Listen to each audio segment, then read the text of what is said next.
From Software's Demon's Souls was lightning in a bottle. It is a somber, post-apocalyptic experience defined by its haunting visuals, sparse music, unique monster designs, and obtuse storytelling. It's also renowned for its punishing difficulty, which was considered unusual for a new release at the time of its launch in 2009. Even now, the game is able to stand above its peers as a genre-defining experience that remains unique despite the vast catalog of games that it influenced. Famously, it was spearheaded by auteur game director Hidetaka Miyazaki, a game designer who'd been working at From Software as a programmer and director on the Armored Core series. While Demon's Souls was not his directorial debut, it was his first chance to lead a project that wasn't part of a pre-existing series. Miyazaki would become known for directing Demon's Souls and the numerous spiritual sequels that came in the wake of its success, but it was destined to be an experimental project even before he stepped in. Initially, the project was being led by Masanori Takuchi, who had previously produced the delightfully cheesy Xbox-exclusive Metal Wolf Chaos, and Takeshi Kaji of Sony's Japan studio. Both of them were integral to the creation of Demon's Souls, and Kaji himself conceptualized the initial goal of the project: revive a lost breed of action game. The project struggled to find its footing during the early stages of development, which allowed an opportunistic Miyazaki to try his hands at taking the reins. It was already seen as a failure by the time that he would join the team, but to him that meant it was the perfect opportunity to take it in a new direction and try out some unconventional ideas. It is my belief that Demon's Souls is a beautiful expression of that development philosophy, and that it provides a mechanical framework for players to adopt that mindset themselves as they play. To provide even more context, the late 2000s were a transitional period for gaming. The 7th generation of consoles, the Wii, Xbox 360, and PlayStation 3 had expanded the reach of gaming even further than the record-breaking 6th generation had. Online matchmaking and PvP had finally carved out a space for itself on these new consoles thanks to bundled headsets, better internet connections, and the social media-style functionality that was built into Xbox Live and the PlayStation Network. To the PC gaming audience, these kinds of experiences had already become an integral part of gaming culture, but it was finally time for console audiences to get in on the action after years of experimentation and hardware innovation. Meanwhile, Nintendo's Wii and DS had both swung onto the scene like a wrecking ball, completely demolishing sales expectations and introducing casual gaming to people of all ages despite their lacking online functionality.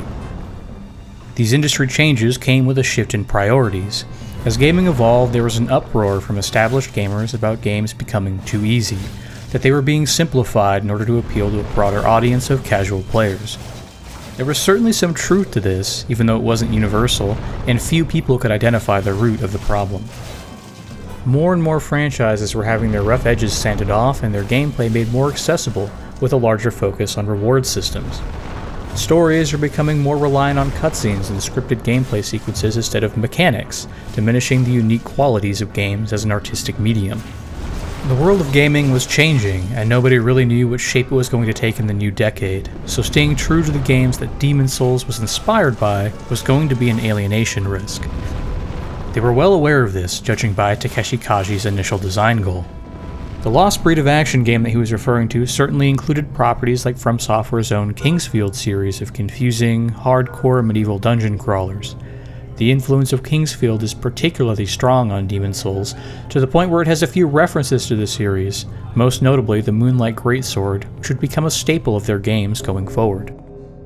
Players and critics alike have also compared the combat in Demon's Souls to Capcom's Monster Hunter series.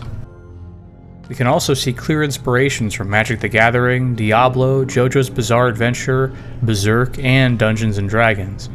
The last one is certainly notable because Demon's Souls has a Mind Flayer enemy whose design was basically ripped straight out of the D&D bestiary.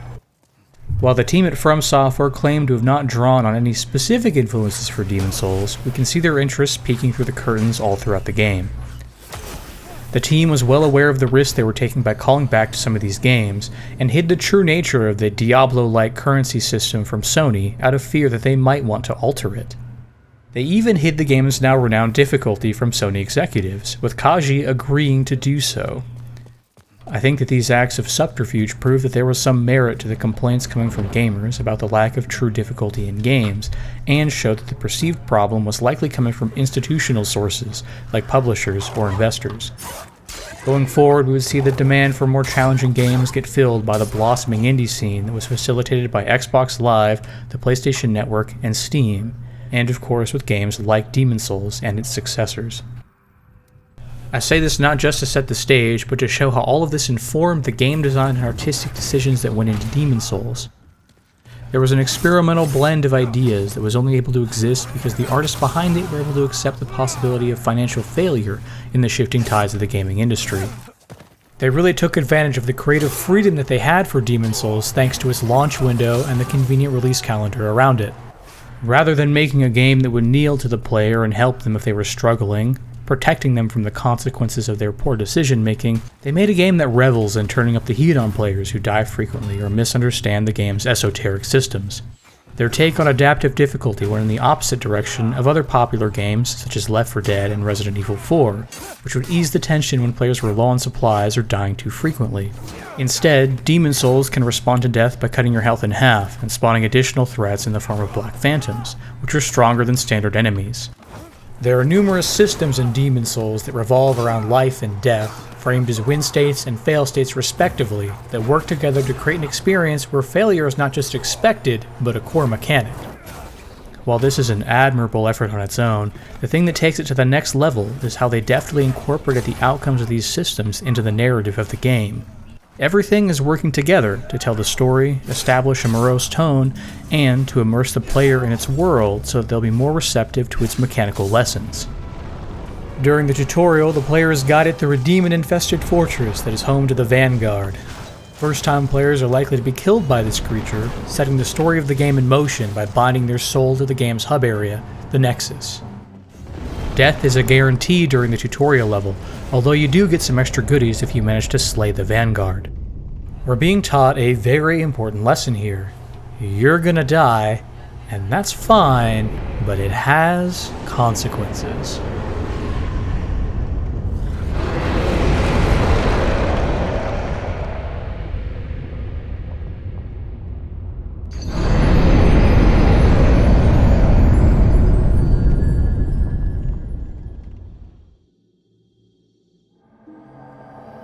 Once you regain control of your character in the Nexus, you'll immediately notice that your HP has been sliced in half. What the game doesn't yet tell you is that this harsh penalty to your character's durability is not the only negative consequence associated with dying, but we'll dig into those when they become relevant. The other characters you'll meet here are dejected and don't plan on attempting to brave the twisted, demon-filled locales outside of the sanctuary. Hunting for demons?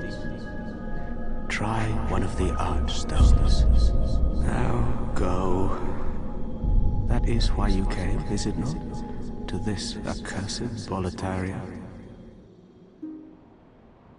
By touching the Archstone of the Small King, you enter the first real level of Demon's Souls, which must be cleared in order for the rest of the game's mechanics and levels to open up to you. As we mentioned before, the twist is that you'll have to do it with half of your maximum health. There are a few other restrictions here too. You cannot level up to increase your stats yet, there's no way to regain your body, and you don't have access to that many weapons. There are a few that you can purchase from the blacksmith in the Nexus, assuming you have the souls, but most players will probably still be using their class's starting loadout for this section of the game. Conveniently, you're never forced to replay the tutorial after you've played it once, meaning that this is an easy opportunity to switch to a new class if you find the one you picked lacking. It may not seem like it, but by starting the game this way, the designers are actually easing you into the experience. They're using this opportunity to give you a low-consequence environment where you're free to die over and over again while learning the basic controls, the rules of the game, and what to expect from it going forward. This first area is one of the longer levels in Demon's Souls and shows you everything that you should expect going forward. There are ambushes and traps lying in wait behind every corner, environmental hazards like death pits and explosive barrels that can be used to kill enemies, and several shortcuts that open as you progress, which make it easier to stomach the length of the gauntlet. While the level design is a huge part of what makes this game great, and a vital part of why its other systems work, it isn't what I want to focus on here. Maybe we'll come back and discuss it in detail in another video. For now, just know that enemies and traps can deal damage very quickly, making them a genuine threat, and that environmental hazards are used to encourage a slow, methodical approach to exploration. Most importantly, there are never any gotcha moments in Demon's Souls where you're killed by something you couldn't have possibly noticed or predicted. Players who take their time and observe their surroundings will almost always be rewarded for doing so.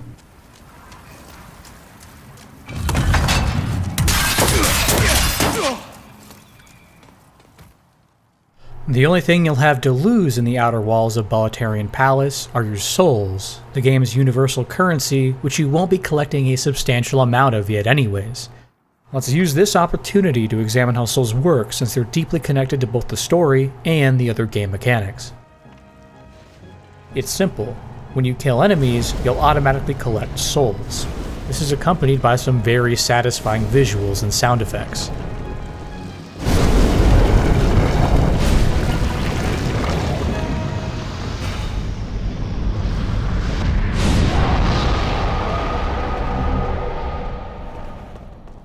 Every time you die, you'll leave a bloodstain somewhere near the spot where you were slain that contains all of the souls that you were carrying.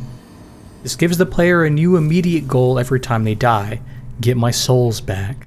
The difficulty of this will vary depending on the circumstances of your death. If you die before collecting those souls, a new bloodstain will overwrite the previous one, deleting all of the souls that it contained. Souls can net you weapon upgrades, level your character, or be used to purchase things like healing grass, status recovery items, and consumable power-ups from merchants found throughout the game. They are your main method of becoming more powerful, which makes losing them very painful. Touch the demon inside me. Let these ownerless souls become thine own. Losing your souls isn't so much a punishment for death as it is an inevitability. While most games restore a checkpoint or ask you to load a save after you die, Demon's Souls takes the approach that many dungeon crawlers and MMOs did by turning your death into an interesting gameplay scenario where you're forced to make a run back to your valuables. You may even be trying to make your way back to where you died at a disadvantage if you were killed in human form and had your life cut in half.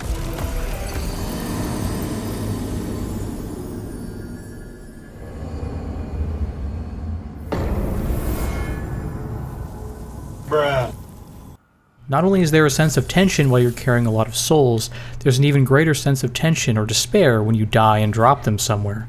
Although in actuality, you haven't lost anything unless you die again while trying to retrieve them.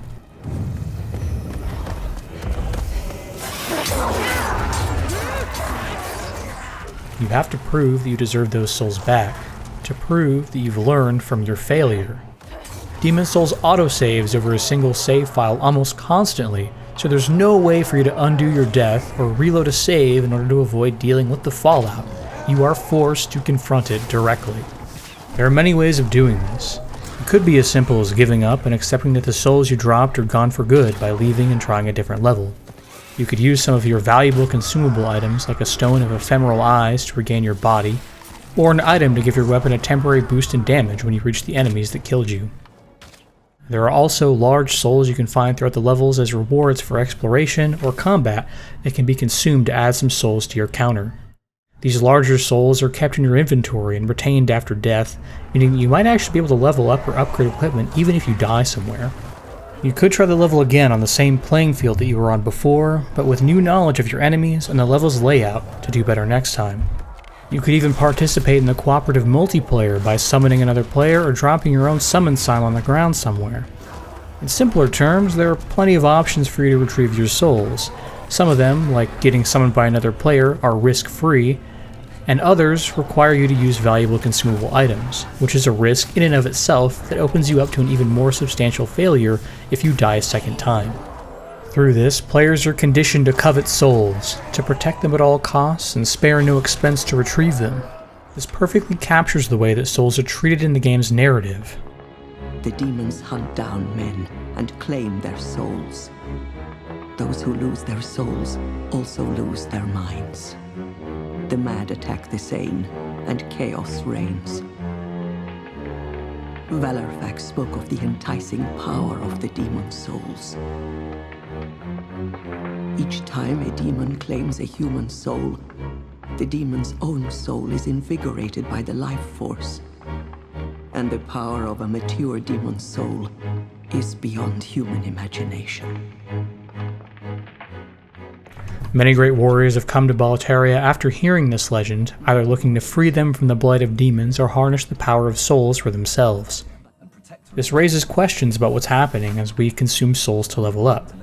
The game is quite vague about the nature of what demons are, although we know that some of the bosses we face throughout the game emerge from the souls of important figures that hailed from their level's region of the world. King Alant led Boletaria with a round table of the bravest knights. The noble twin Fangs, Valifax and Bjor.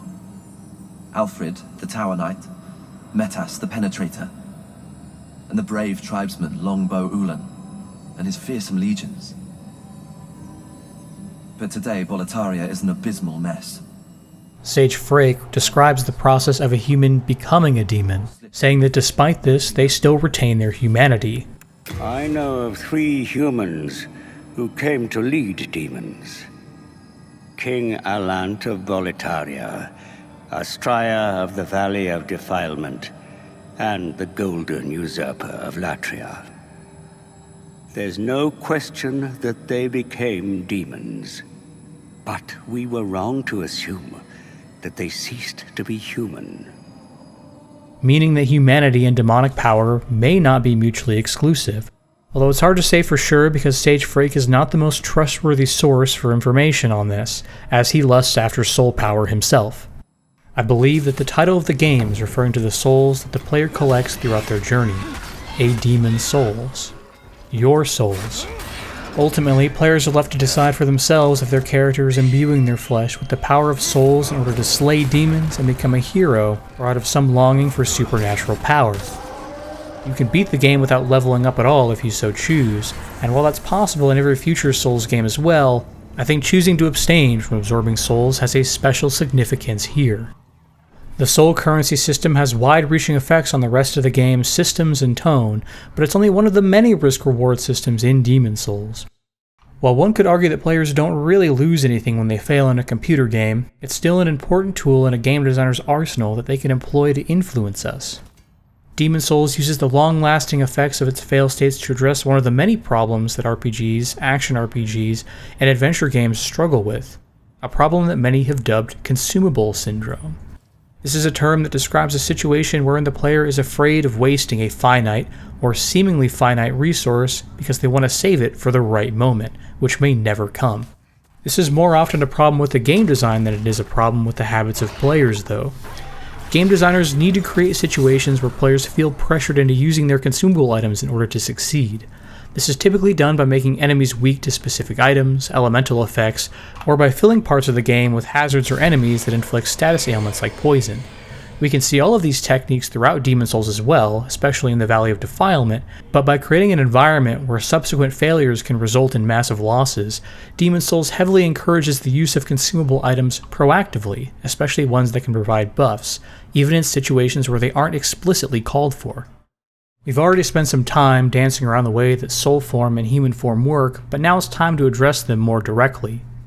Earlier I made it seem like soul form is a strict disadvantage, but that isn't the whole story. While you are at half health in soul form, and that is a punishing mechanic, partway through the first level of the game after opening a shortcut, you find an item called the Cling Ring. The Cling Ring reduces the amount of health reduction you have to deal with while you're in soul form, putting you at 75% of your maximum health instead of 50%. At the cost of one of your 2 ring slots. Rings are accessory items with supplemental effects, such as poison resistance, bleed resistance, lower enemy aggro range, increased attack power under certain conditions like low health, or increased equipment load, which allows you to wear heavier armor or carry larger weapons. While you're not forced into wearing the Cling Ring while you're in soul form, it's easily one of the most powerful rings in that state. Most players will find themselves gravitating towards the Cling Ring in order to keep their health up, but this comes at the cost of only having a single ring slot. The option is there for skilled players to work around this limitation, however, while opening themselves up to more risks in the form of lower health. The choice is yours. While you're in soul form, you have a few ways to regain your body. The most common method will be consuming a Stone of Ephemeral Eyes, which will regenerate your body and give you a full heal on top of that. You can achieve the same effect by killing a boss, but that requires you to clear an entire level in soul form. The game is designed for this to be possible, of course, even if you're at a disadvantage while doing so. If you're struggling with a level, you can drop a summon sign and help somebody else complete a level in their world to be revived, or summon another player in your world as a blue phantom. You can also get your body back by invading another player and successfully killing them, which plays into one of the main risk-reward factors of this entire health system. Being at full health requires you to open yourself up to invasions from other players, who can invade your world at any time while you're in human form. You can only drop summon signs or invade players while you're in soul form, meaning that players in human form will be the hosts for multiplayer, and that players in soul form will be the clients. This has the incidental effect of requiring you to open yourself up to invasions just to check for summon signs, which is a major risk in its own right. Player summons and invasions are not a given in the current state of the game, which means that this aspect of Demon Souls has become less prevalent over time. That's why I've been using footage of Bluepoint's remake for most of the video. When somebody's summoned, they'll appear as a blue phantom. Blue phantoms can progress through the level alongside the host without dealing with any of the typical risks you have to balance while playing normally. Dying won't cause them to drop souls, but they still collect souls from slain enemies and regain their body when slaying a demon. This means that you have a meaningful incentive to help other players, as you only stand to gain from the arrangement. Likewise, invaders don't take any risks by trying to kill other players. Invasions were, at the time of the game's release, one of its more interesting and novel mechanics, and it took advantage of the new prevalence that online play had on consoles. That the game actually pushes you into engaging with other players in their worlds with the reward as substantial as being at full health is a bold move that not only plays into the risk-reward systems of the game, but also the balance of the PvP itself. Because you can only invade players while you're in soul form, invaders will never be at full health during an invasion. Even if they use the cling ring to get closer to that benchmark, they're still sacrificing a ring slot for the invasion. This means that the invader has to use more clever tactics than rushing down the host in order to assassinate their target. Invaders won't be attacked by enemies, allowing them to hide among groups and use the level design against their targets in order to secure the kill. They can use choke points and death pits in the level design to create traps for other players, bait them into dead ends, or use rings and spells to get closer to the host without being detected by them. The host also has access to these tools, but they're getting jumped out of the blue and are going to have to think on their feet in order to outwit the invader. The end result is that despite the health disadvantage that the invader has, the scales are still tilted against the host. This ensures that exploring in human form is far riskier than staying in soul form. Despite that, players are guaranteed to be open to invasions at some point in their playthrough because killing a boss forces you into human form. This might not seem great while you're in the process of losing souls to an invader, but it massively elevates the decision-making of Demon Souls and plays an important role in creating the peaks and valleys within the emotional experience of playing the game. The summoning and invasion mechanics also tie into another set of game systems, character and world tendency. These are perhaps the most esoteric systems in Demon Souls, seemingly by design, but the gist of them isn't as complex as it might seem when you look at the world tendency tab of the menu. Losing your body and killing certain characters will swing the world tendency of a level towards black, while slaying black phantoms and certain demons will bring the world tendency closer to white. Every location has a variety of unique changes that can occur when the world tendency swings far enough in one direction or the other. You may be able to complete an NPC's quest line in white, as is the case in Latria, or get access to exclusive items and weapons, as is the case in Stonefang Tunnel. Friendly characters can appear in white world tendency, and they can also be slain to dramatically push the world tendency towards black. These characters may grant useful items when interacted with or killed, and these same characters may appear as hostile black phantoms when the world tendency is far enough towards black. Additionally, there are black phantom versions of normal enemies that appear under the same conditions that are guaranteed to drop items. All of these are commonly referred to as world tendency events. World tendency also applies multipliers to the health and damage of players, NPCs, and enemies when it swings far enough in one direction. For instance, when the world tendency leans further towards black than white, your soul form HP will be reduced even further, and enemies will deal more damage, but will also drop more souls. Black phantoms will be stronger in black tendencies, even if they're invaders. When the world tendency leans further towards white, you'll have increased damage across the board and enemies will have less health. Savvy players who understand world tendency might want to push levels in different directions depending on their builds, the items they want, or for role-playing purposes. For most first-time players, world tendency will be a subtle response to their actions and the ways they choose to interact with other players. Since I don't want to dig too deep into these mechanics here, that's where the explanation of world tenancy is going to end. There's a lot more going on under the hood, but since this mechanic and its outcomes are never explained to the player in-game, I don't think that the game designers intended for most players to fully understand them, but there are a few key takeaways that most players will understand intuitively. Dying makes the world tendency go towards black, killing demons will move it towards white. White world tendency makes levels easier and opens up new pathways, and black world tendency makes things harder but grants more rewards for slaying enemies. This gives even more weight to death in human form, and more weight to the decision to consume a Stone of Ephemeral Eyes, since dying over and over actually makes things worse for you. While this might sound unfair on paper, the multiplier that kicks in for levels with a black world tendency ensures that you'll be fairly compensated for the extra effort that comes with the harder enemies. While players might not be fully aware of all of this, the satisfaction of beating a boss and getting showered with souls is going to act as their release valve to all the tension and hardship that this web of mechanics has created. Alternatively, if you screw up a level beyond the point where you can handle things, you can always leave and try a different one. Because world tendency doesn't carry over from level to level, you can always come back to a world that you're struggling with or push too far in one direction or the other. This is not the case for character tendency, however, which is yet another system that exists to create meaningful consequences for the player's decisions. Demon's Souls uses its failure states to push players into participating in its multiplayer, and the way they choose to interact with other players will have a long-lasting effect on their playthrough and the world around them. While character tendency isn't directly related to death like everything else we've discussed here, it is connected to both the multiplayer and NPCs throughout the game. Slaying black phantoms, including invaders, and helping other players as a blue phantom will shift your character tendency towards white, while successfully invading players will shift your tendency towards black. In a humorous and potentially helpful twist, having your summon attempt hijacked by the old monk in the Tower of Latria will also drop your character tendency towards black, regardless of how you wanted to engage in the multiplayer. Killing most characters will only affect your character tendency. What is you? What soul's driven you mad?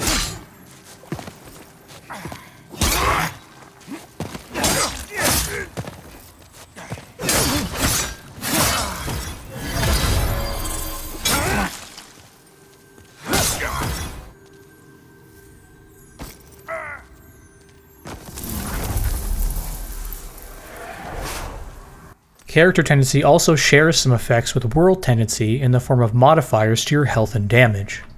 Invaders with a black character tendency will have increased attack power, giving them a potential advantage during invasions, but they'll also have reduced HP while they're in soul form. This pushes them towards being a glass cannon, a higher risk playstyle that's a perfect fit for somebody who chooses to invade other players often. Those with white character tendency will gain a boost to their overall damage while they're in soul form instead. Both extremes will give the player access to exclusive items and quest lines, which is part of what gives Demon's Souls a lot of replayability. These effects are subtle, and so is their connection to the failure state mechanics, but one of the most admirable aspects of Demon's Souls is the level of cohesion between all of its systems. To tie this back into the idea of failure, we can see that Demon's Souls is using its fail states to give players an incentive to engage with all the mechanics that it has to offer, while also giving them meaningful consequences for doing so. The inevitability of death is constantly hanging over you, and even if you're skilled, the possibility of catastrophic failure is always looming over you. In a very excellent video essay by Matthew Matosis titled Extrinsic Motivation, he says, The player brings their desires into the feedback loop. Inputs are a means to those desires. The jump button is pushed in time to avoid a fall. The attack button is pushed in order to destroy an enemy. Naturally, players need a reason to take any action at all, and therefore motivation is what the game provides. Pitfalls appear to provoke a jump. Enemies appear to provoke an attack. So even if a game features diegetic death and respawn for the protagonist, the only one truly punished by a setback is the player. Therefore, we might say that punishment is a way the game motivates players. This is what Demon's Souls truly excels at. The game provides many of the same reward structures that other action RPGs do, such as treasures and equipment, but by creating a meaningful and long-lasting consequence for death, it pulls you into its world and gives you a reason to take things seriously while you're exploring and engaging with other players. As reward structures like cosmetic unlockables, achievements, Cinematics, collectibles, RPG stats, Skinner boxes, and addictive sound design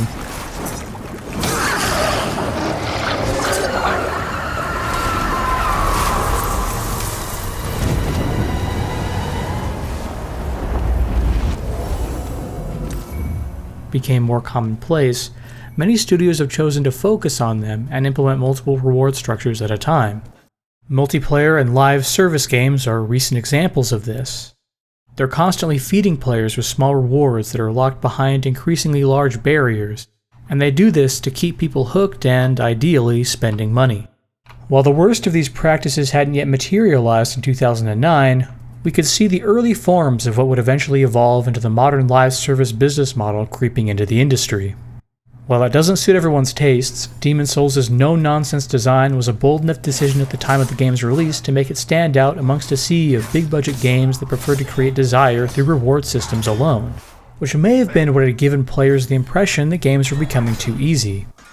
Earlier I said that one could argue that players don't really lose anything when they fail in a computer game, but that's part of what makes Demon's Souls so compelling. By choosing to immerse yourself in Boletaria, you're given the opportunity to experience a simulated emotional roller coaster of ups and downs in tandem with the team at From Software and a community of other players.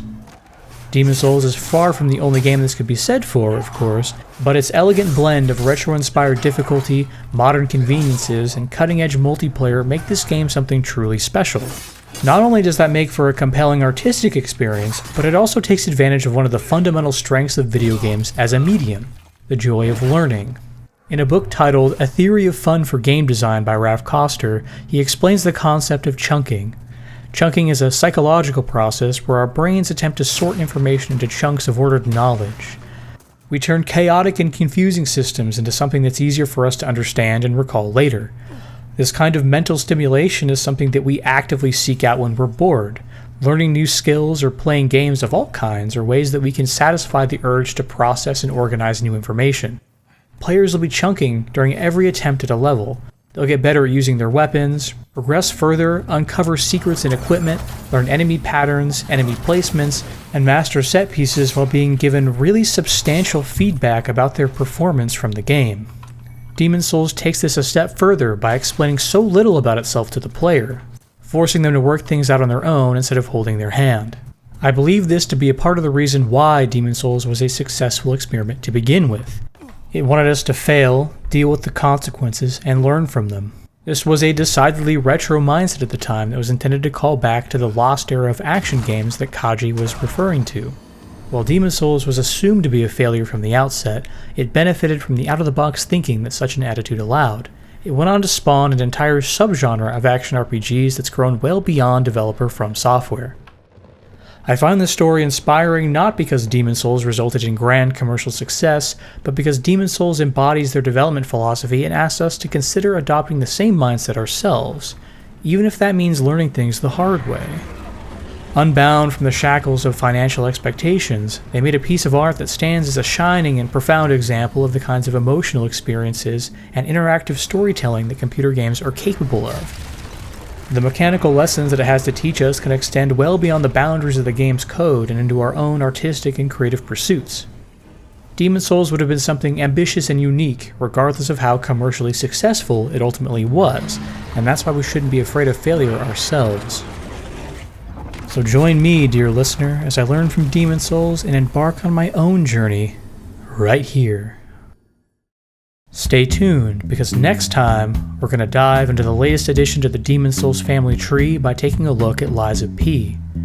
I hope that we can explore all the ways that the Souls-like genre has evolved since its inception.